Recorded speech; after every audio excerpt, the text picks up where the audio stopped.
Summer heat can be brutal, but your garden doesn't have to suffer. Let's talk about how to keep your plants thriving when temperatures soar. First, timing is everything.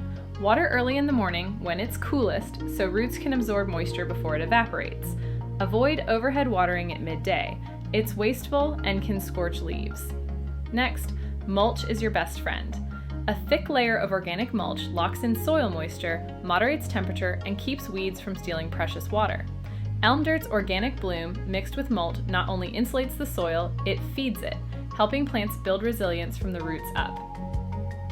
Choose heat-tolerant plants like zinnias, peppers, and eggplants, and give them some afternoon shade if possible. For containers, group pots together and place them where they get morning sun but afternoon relief. And don't forget your soil health. Healthy living soil holds water better and supports stronger roots.